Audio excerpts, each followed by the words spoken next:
Hey y'all, it's Dawn, and I'm so glad you're back. I've got another fun, budget-friendly DIY video for you today.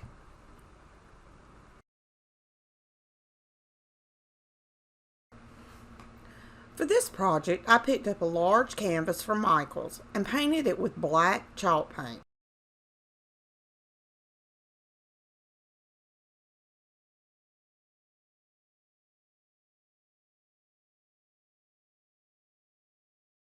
I recently got the stencil from Cutting Edge Stencils and wanted to give it a try. I took the stencil outside and sprayed the back with adhesive so it would stick to the canvas while I stenciled it. I used some Folk Art 1 Decor paint in the color Raindrop to stencil the canvas with. I was towards the end of this bottle. I poured as much of the paint as I could onto a paper plate and then left the jar sitting upside down so more of the paint would settle towards the top and I would be able to use it. Instead of using a stencil brush, I used a Dollar Tree makeup sponge and a clothespin to apply the paint to the stencil. I dipped the sponge into the paint and then removed some by pouncing the sponge onto the plate.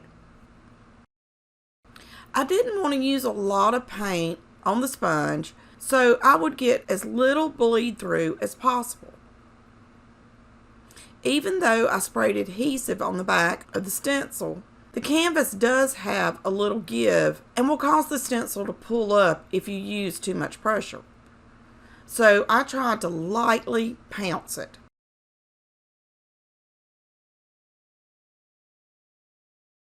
Originally, I was going to use this stencil to redo the wall in my craft room where I take pictures, but I haven't had a chance to take on that large of a project quite yet.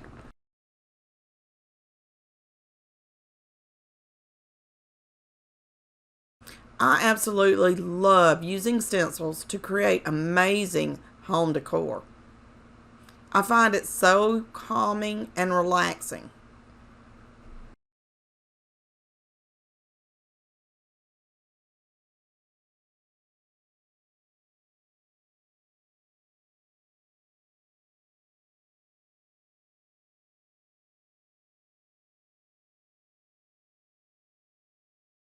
I removed the stencil.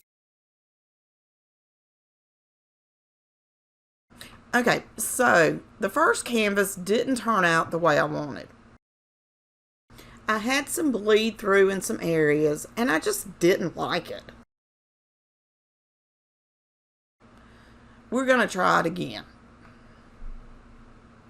For the next canvas, I did the same steps as before, as far as painting the canvas and spraying the back of the stencil. This time, I'll be using some actual stencil paint from Memento. I'm not sure where I got this paint. I found it in my stash and thought I'd give it a try. I changed out the sponge on my clothespin and began pouncing away. When the paint started getting too thin, I placed the sponge back into the paint, dabbing it a few times onto the plate, and continued using it on the stencil.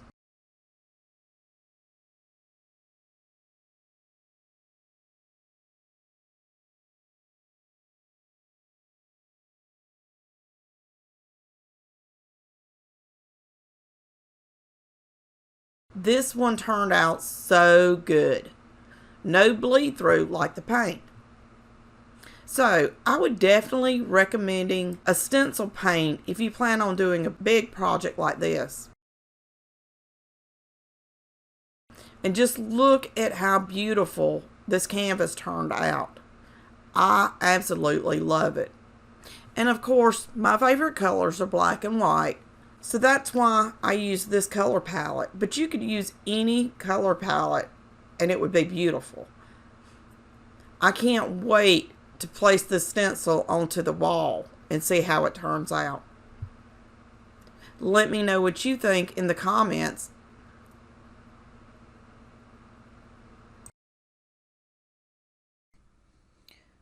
Please take a second to like this video and leave me a comment.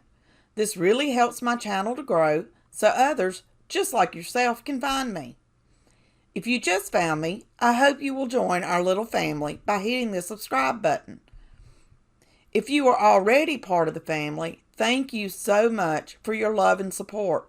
Y'all are the absolute best.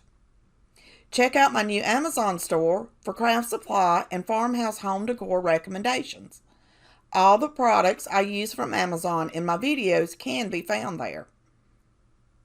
Until next time, happy crafting.